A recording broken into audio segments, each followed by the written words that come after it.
significando que o que existe entre nós, a cada reunião, o nível de maturidade é grande de todo mundo ficou livre da religião, livre da culpa dominical, livre do pânico do dízimo, livre do serviço a Deus pelo medo do juízo, do inferno, ou pelo prêmio da prosperidade, da teologia da prosperidade, ou por qualquer que seja a alienação, estilo ópio do povo. Tenho agora uma mansão celeste, por isso eu vou me comportar durante esse tempo aqui na Terra para eu poder dar um Taj Mahal celestial. Todo mundo ficou livre disso, inclusive livre para me escrever e dizer: oh, vou sentir a maior falta hoje, mas eu não vou poder ir porque eu vou assistir o Roupa Nova. Aí eu digo: tá ótimo, faz muito bem, aproveita e leva meu beijo para o Nando, que é teu irmão na fé e você nem sabe ainda, vem se convertendo comigo nos últimos 5 anos, e amigo querido que vem na minha casa, que fala comigo toda hora, que, enfim, já está começando a se envolver com o nosso orfanato lá na Nigéria e não tem ninguém sabendo disso aqui, nem as pessoas que estão lá indo assistir o show do Roupa Nova. De vez em quando faz umas músicas inspiradas em palavras que ele ouve da minha parte, aí me manda: oh, essa aqui eu fiz inspirada naquela pregação. E aí não precisa colocar nomenclaturas religiosas, nem apelidos de Deus, mas o conteúdo está todo ali, para quem sabe identificar a mensagem do Evangelho. Dito isto, e aparentemente foi só um apêndice premeditado, introdutório, desconectado de qualquer coisa que venha na sequência, não foi. Eu estou querendo, e eu falei o que falei, por causa do que eu vou dizer a vocês daqui para frente. Porque isso põe uma questão para nós. E a questão é como viver e servir a Deus no mundo. Porque a nossa vocação é mundana.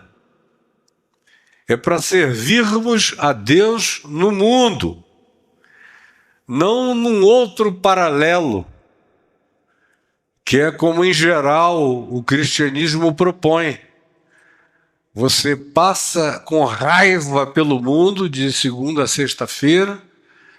Quando a raiva é muito grande, você vai a uma reunião de oração na terça, a um culto de doutrina na quarta, frequenta alguma coisa para casais ou para jovens ou adolescentes no sábado e passa o dia ocupado longe do mundo, o domingo inteiro, de manhã, de tarde, de noite, para voltar zangadamente para o mundo na segunda-feira e praticar esse mau humor carregado de juízo, de olhares superiores, de supremacismos religiosos, de antagonismos variados, de ideologismos incompreensivelmente burros para a maioria dos pensantes à sua volta, e você angustiadamente se declara um ente santificado, servindo ao Senhor zelosa, intensa e reverentemente,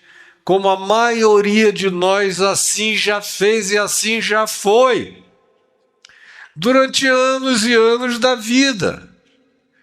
Prova disso é que enquanto eu estou falando, eu só ia ouvindo as cabecinhas concordando e os sorrisos se esboçando, cada vez que uma designação das mais simples foram colocadas por mim nessa conversa introdutória.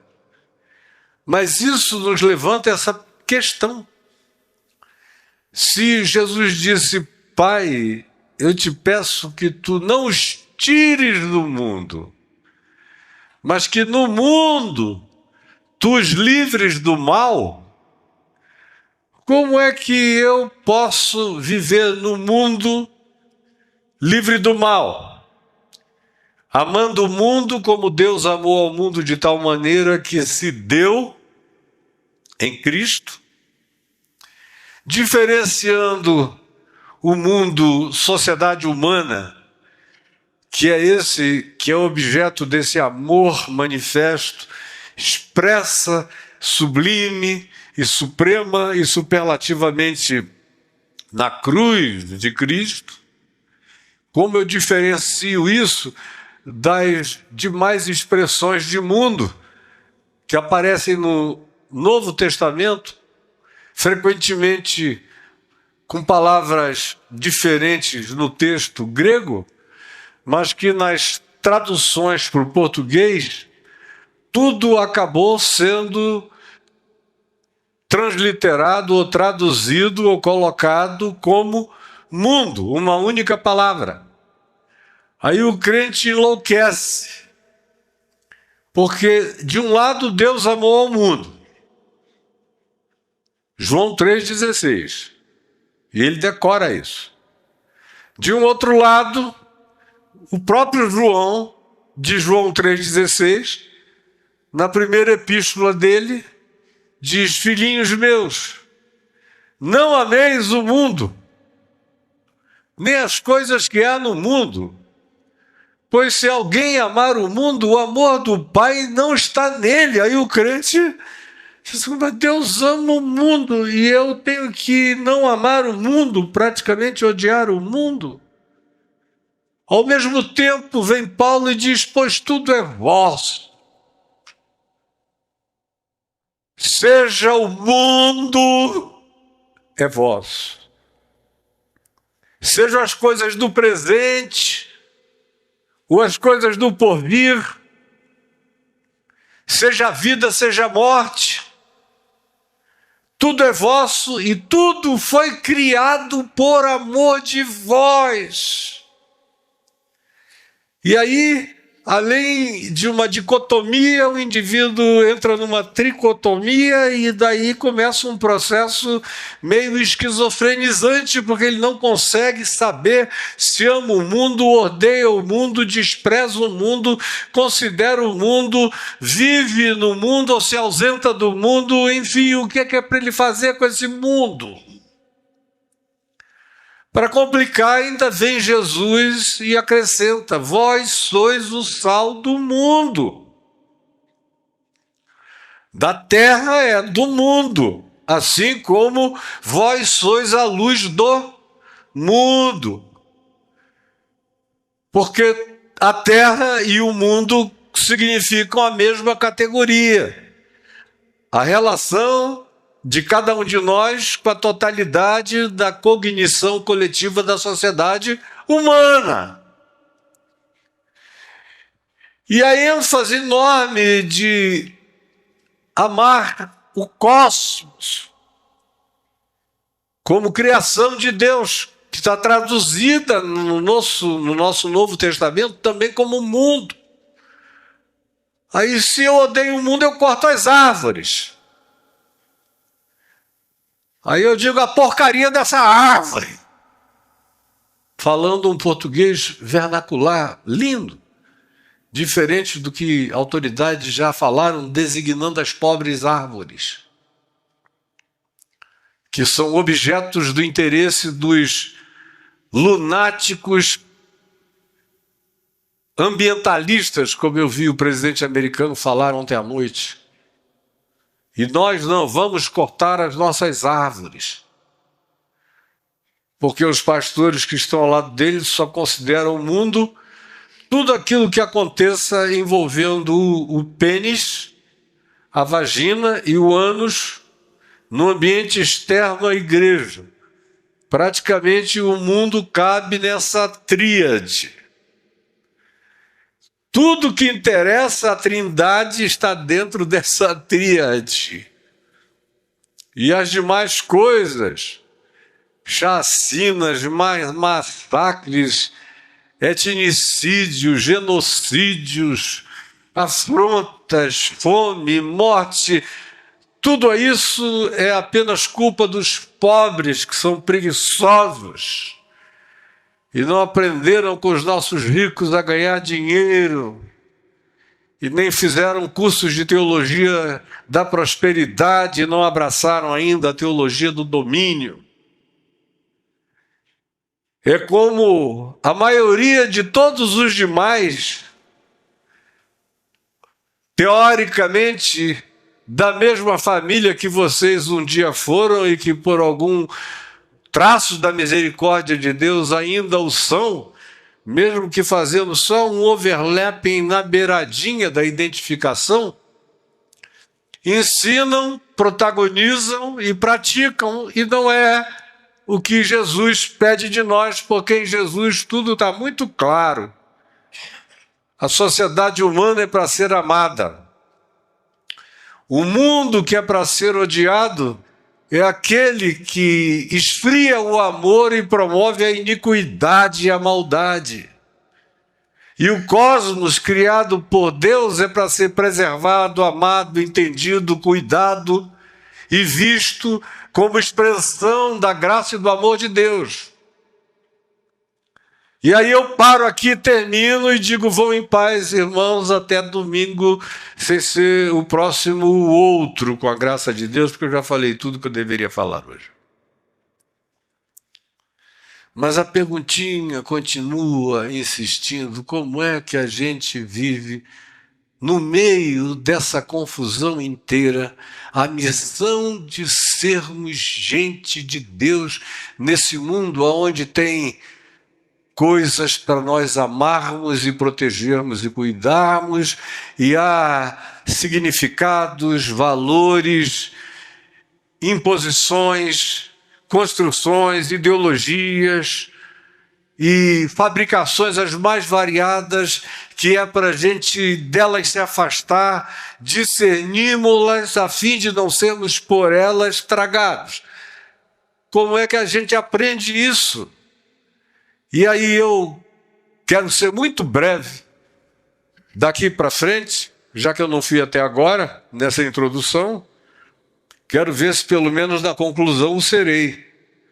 E quero dizer apenas 3 coisinhas em Romanos, no capítulo 12, quando o apóstolo Paulo, já iniciando no capítulo 11, do verso 33 em diante, começa exaltando a profundidade da riqueza, da sabedoria, do conhecimento de Deus, das insondáveis manifestações dos seus juízos como ciências de compreensão, é o significado, e as inescrutáveis manifestações cósmicas e transcósmicas e na natureza como um todo, aonde quer que haja entidades existentes, que ele manifesta na tessitura, na construção, na arte de maravilha linda de todas as coisas que ele criou, na simetria que transcende qualquer inteligência artificial das mais avançadas, ficará sempre no melhor e maior avanço, aquém da possibilidade da compreensão desse fenômeno que a gente apelidou de realidade e que todo dia se torna maior do que a nossa própria compreensão. Quem, pois, conheceu a mente do Senhor? Quem? É um teólogo, estudioso aqui de doutrinações bíblicas, fazendo sistematizações, é que conheceu a mente do Senhor? São filósofos? Pensadores? Quem conheceu a mente do Senhor? Ou quem foi o seu conselheiro? Quem tem algum pitaco a dar para melhorar a criação desse Criador em todas as dimensões de todas as coisas existentes que nós, na nossa cegueira, não conseguimos ver e na nossa incapacidade de entendimento não conseguimos sequer imaginar? Alguém tem algum pitaco a dar? Ou quem primeiro lhe deu a ele, para que agora lhe venha a ser restituído? Olha, muito obrigado pela dica que você me deu. Eu vou te dizer quem vai ganhar na loteria esportiva para você ficar o meu filho mais próspero do país. Porque eu devo isso a você, meu filhinho crente do coração. Porque dele, e por meio dele, para ele, são todas as coisas. Não tem nada que não seja dele, que não tenha vindo dele, que não seja para ele, e que não seja nele, que não exista para ele e nele. São todas. Que no grego significa exatamente a mesma coisa que em português. Todas as coisas.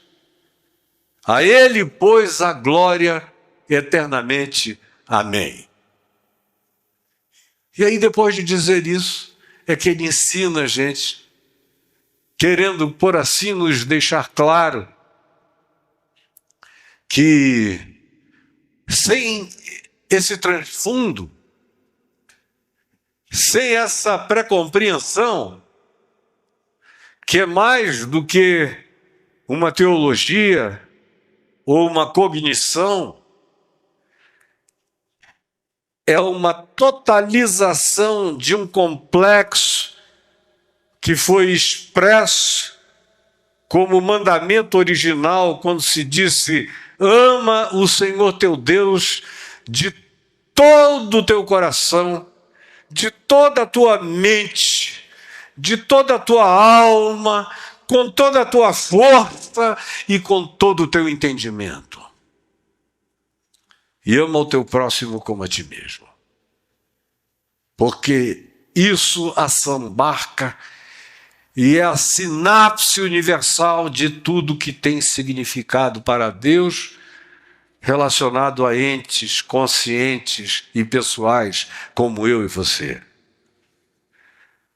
Sem essa compreensão, sem sermos invadidos pela inalcançabilidade de Deus, pela inacessibilidade humana a Deus, pelos meios e vias próprios e pessoais, sem a certeza de que Deus não está disponível a nenhum capricho e por nenhuma mecânica, via ou ritual que eu possa realizar, nada vai contê-lo, prendê-lo ou fixá-lo à minha disposição.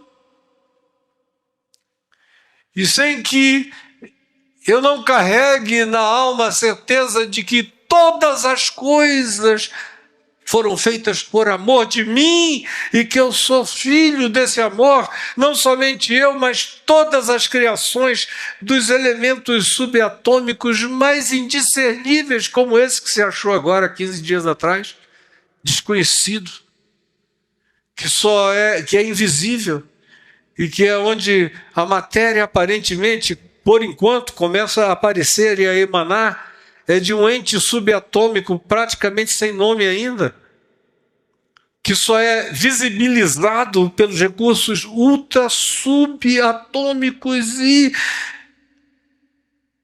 nanoquânticos na sua verificação do mínimo possível, e que só aparece quando se move numa direção.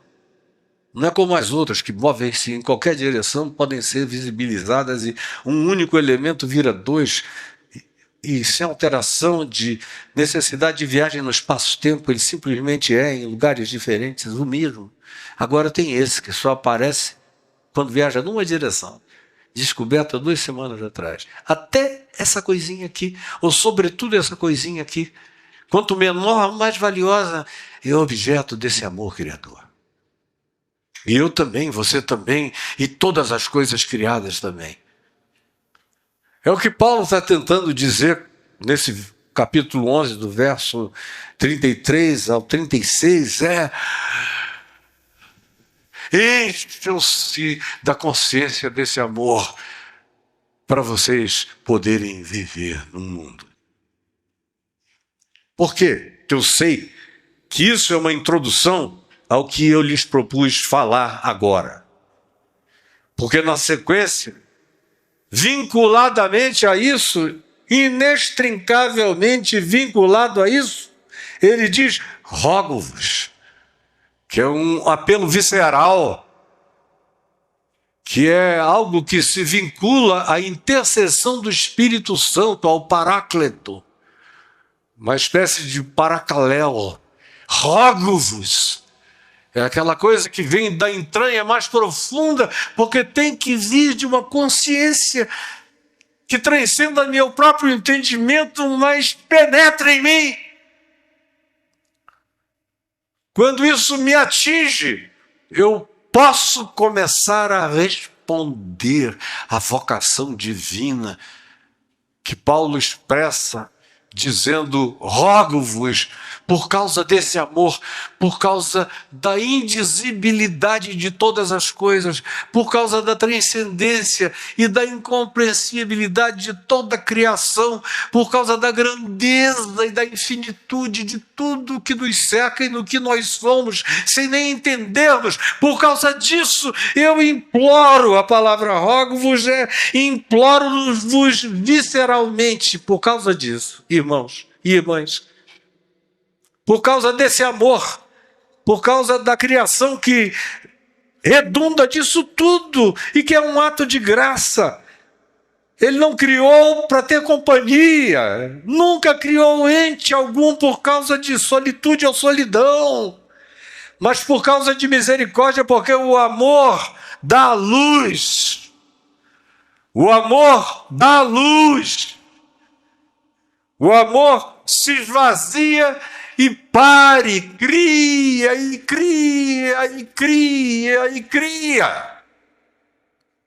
Rogo-vos, por causa dessas misericórdias entranhadas, nas quais o próprio universo e todos os universos estão fundamentados, e todas as criações, misericórdias de Deus. E aí vem o primeiro conselho dele sobre o que eu tenho que ter em mim para aprender a ser esse ente de Deus, dessa complexidade do mundo. Pré-condição absoluta é carregar essa consciência. E essa consciência precisa produzir minimamente 3 práticas em mim. A primeira é: por causa disso tudo, eu imploro que vocês apresentem os seus corpos por sacrifício vivo, santo e agradável a Deus, que é o vosso culto racional. Ele puxa a gente para uma dimensão onde chega o teto dele mesmo. Paulo, ele bate ali, diz: daqui eu não passo. Quem é que vai entender? Eu já me arroguei a falar até aqui só perguntando e afirmando nas minhas perguntas as impossibilidades de que qualquer ser humano tenha as respostas. Mas até para fazer perguntas a respeito disso, eu bati no teto. Eu só sei que tudo isso é fruto de amor, de misericórdia, e que a criação é amor e é misericórdia, e que a minha vida é fruto de amor e de misericórdia. Há um sentido, eu sou filho de um significado. E o apelo é esse. Primeiro elemento que você tem da maior obviedade é a percepção da sua espaço-temporalidade, da sua corporalidade, da sua fisicalidade, do seu ente visível, que tem a capacidade também de fazer um loop e olhar para si mesmo e se enxergar e ver um coração, sentir, ter emoções, se perturbar com consciência ou ser validado pela consciência. Tem um mundo para dentro de mim, tanto quanto existe um mundo para fora de mim. E eu sou a síntese dessa consciência, estou vivo aqui com 70 anos de idade, na presença de vocês, com uma vocação: me apresentar, me oferecer. Fizeram isso por mim quando eu nasci, eu não sabia. Meu pai agnóstico me ofereceu. Eu já contei essa história aqui. E eu não sabia. Eu vivi sem saber que eu era um oferecido. a Deus. Até o dia que ele veio e falou: chega, chega, agora é minha hora. Me deu-lhe um pescoção, me pegou, me patolou, me botou na cara dele. Falou: os dias da idiotice passaram. E agora chegou a hora de você se entregar lúcido, com o melhor da tua lucidez que eu te dei. Praticar um culto racional, que é sabendo que você tem essa origem cheia de significado, qual é a única razão possível? Viva uma vida carregada desse significado. Esse é o culto racional e entregue-se a isso.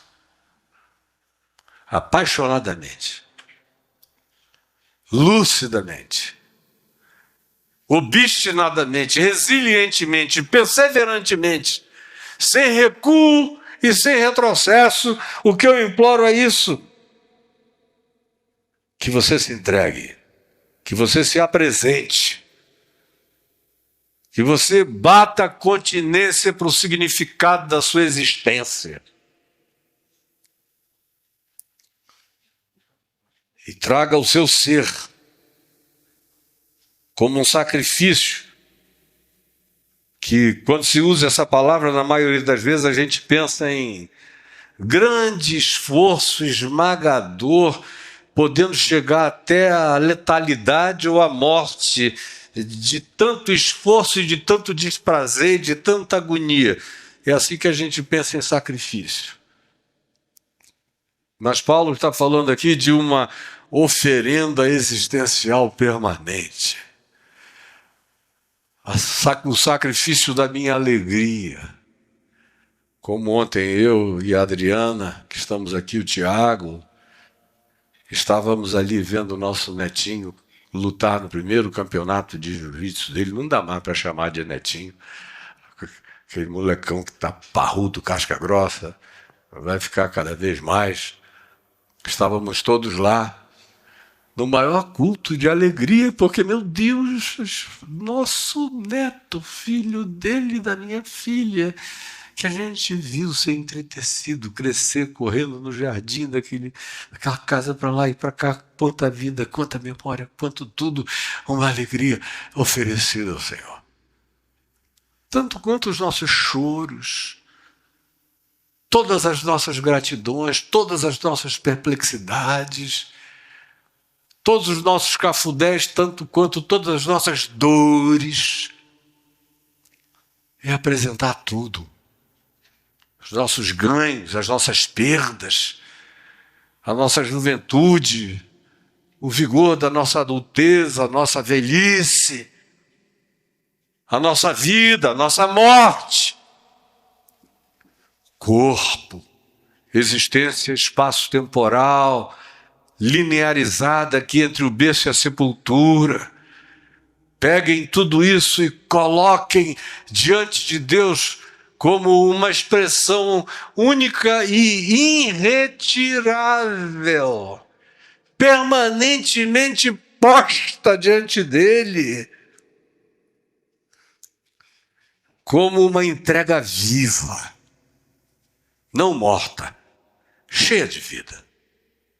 Com tudo que minha vida puder ser, em qualquer circunstância do escopo da vida, tudo viajando por dentro dessa consciência. Eu sou filho do amor eterno, a minha vida, portanto, carrega significação a ser vivida e revalidada todos os dias pelas práticas da minha existência aqui no corpo, no espaço-tempo, na história, na existência. Sacrifício vivo, sacrifício santo. Não é santarado, é santo, que significa separado para, não é alienado de, é atravessando tudo, um ente que está no meio de tudo, mas que atravessa tudo incontaminável cada vez mais, porque a mente sabe de onde veio, o que está fazendo aqui, para onde vai e qual é o significado validatório da sua existência. Vivo, santo e agradável. Eis aí o meu filho amado, a minha filha amada, em quem eu me comprazo. É o que eu, em Cristo, sei que Jesus diz a meu respeito todo dia por causa de Cristo. E o que também eu digo a Ele todo dia por causa do que já está feito, que me justifica, me cobre, me aperfeiçoa e me torna lindo aos olhos dEle, que por causa daquilo que Jesus fez, imputou e atribuiu a mim, eu dei um fruto diário que melhore cada vez mais, como o vinho de Caná da Galileia, de modo que nos últimos dias da minha vida todo mundo diga: tu serviste primeiro. Todos guardam e servem primeiro o bom vinho, tu, porém, guardaste o bom vinho agora para o final dessa festa. Todo dia eu peço para ficar mais gostoso, mais bonito, mais cheio de Deus, mais de acordo com o sentido da absorção que eu sofrerei quando me tornar um com Cristo Jesus. Essa é a primeira consciência que eu tenho que ter aqui, essa entrega. Isso não pode ser claudicante, ora sim, ora não, eu vou, eu não vou. Cara, entrega ou larga de vez. Mas não brinca disso, porque isso emana de uma fonte de consciência eterna, de uma lucidez que está para além de toda compreensão em qualquer dimensão do universo. Eu sou filho desse absurdo amoroso que me escolheu e eu me ofereço a Ele vivo, santo e bonito e agradável e feliz e grato todos os dias da minha vida, sejam eles tantos quantos sejam. A segunda palavra que Paulo nos ensina aqui é inconformidade. A primeira é entrega. Entregue-se. A segunda é você se entrega a Deus para poder ser absolutamente inconformado com esse aeon, com esse século, com esse sistema. Parece um paradoxo, mas não é. Quanto mais eu me ofereço, mais eu sou felicitado pela carga dessa gravidez de estar tendo Cristo sendo formado em mim até que Ele ecloda de mim na metamorfose eterna e eu me torne como Ele. Essa é a minha vocação e a sua.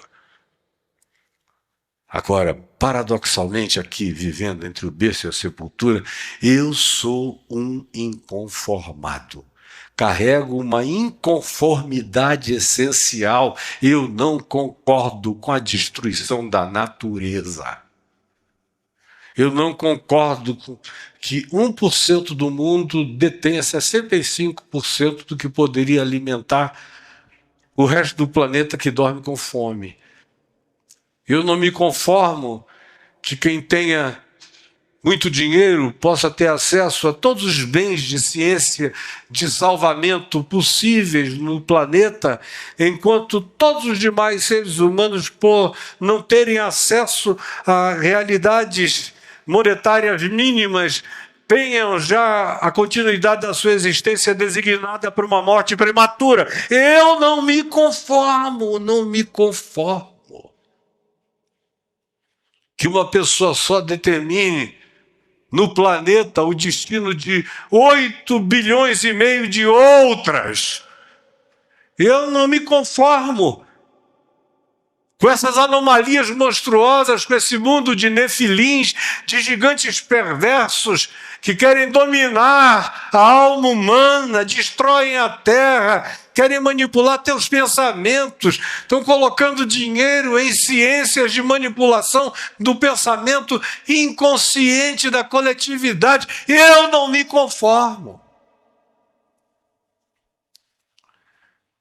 Não me conformo com o nome de Jesus sendo usado o tempo todo na validação de obras que seriam totalmente adequadas se indicadas como sendo produções e frutos de Baal, de Astarote, de Belzebu e de filhos de Belial, como diz o Velho Testamento. Eu não me conformo com o culto a um Jesus que é exatamente um diabo em si, entronizado, com todas as temáticas das ofertas do diabo a Jesus e que por ele foram rejeitadas como tentação e que por essa igreja e pelo cristianismo são abraçadas como bênção. Eu não me conformo. Eu prefiro ficar sozinho, eu prefiro não ter nada. Meu nível de inconformação carrega essa radicalidade. Tem gente que diz, por que o senhor tocou nesse assunto, reverendo? O senhor deve ter perdido uns 1000 aqui. Cara, eu não estou nem aí. Você não está nem entendendo o que eu sou, quem eu sou, de onde eu venho, para onde eu vou, o que eu carrego, e você está pensando que eu estou fazendo contabilidade de galinheiro. Quantas galinhas entraram, quantas galinhas saíram, quantos galos, não sei o quê. Isso é para a tua vida, não para a minha. Eu tenho uma vida, você quer ter uma existência e quer que eu tenha apenas uma existência. E eu não tenho só uma existência, eu sou um ente da vida eterna. Isso produz em mim um olhar de inconformidade com tudo aquilo que não bate com as pautas do amor de Deus expressos, revelados e afirmados em Jesus e no Evangelho. Então, para viver neste mundo, eu tenho que ter essa consciência eterna da gravidez do que está sendo proposto e fabricado e produzido e engendrado em mim, e tenho que ter aquela primeira atitude de, em sabendo disso, me ofertar para completação disso tudo em mim no espaço-tempo. A segunda realidade, eu preciso não ter medo de viver a minha inconformidade e de praticar aquilo que a minha consciência do Evangelho me ensina que é o que Jesus gosta que eu faça. E você também. E a terceira e última palavra é transformai-vos. Transformem-se. Ofereçam-se. Sejam inconformados com esse aion, com este século, com essa ordem de coisas, com essas terras da vida, com essas guerras e ódios e dominações, e salvem-se dos bundões. Ao mesmo tempo, transformem-se. A gente está aqui como entes mutantes. Tem muita gente que diz, o Caio não é mais o mesmo. Graças a Deus, se não é sinal de que era um zumbi que tinha sido colocado num formol há 52 anos atrás, eu estava lá. Que era lindo, com 18, 19 anos pregando o evangelho do jeito que eu pregava. Mas depois de 52 anos não seria mais admissível, coisas outras tinham que crescer em mim. Cristo não podia ser apenas um feto em mim, o resto da minha existência ele cresceu, está crescendo, está crescendo, está crescendo, eu quero que ele cresça, que ele fique maior do que eu em mim e em você também. Isso implica numa existência que não tem medo de mudar. De admitir os tempos, de admitir mudanças. Em geral, o inconformismo cristão é, hoje está todo mundo assim. Antigamente, pelo menos, tinha mais pudor.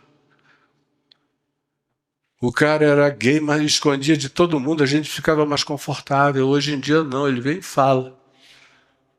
Eu não gosto disso. E eu não me conformo com isto. Eu vou odiar isso até o último dia da minha vida. E fica achando que isso é não se conformar com este século. Se conformar com este século é odiar. Seja lá o que seja. Se conformar com este século é absorver tudo aquilo que os cristãos estão absorvendo como devoção a Deus, enquanto ofendem o Espírito e o amor de Cristo pelas práticas que trazem de intolerância, de ódio, de apartheid, de separação, de juízo contra os outros. Isso não é se inconformar. Isso é justamente um trabalho de conformação com a maldade diabólico-planetária.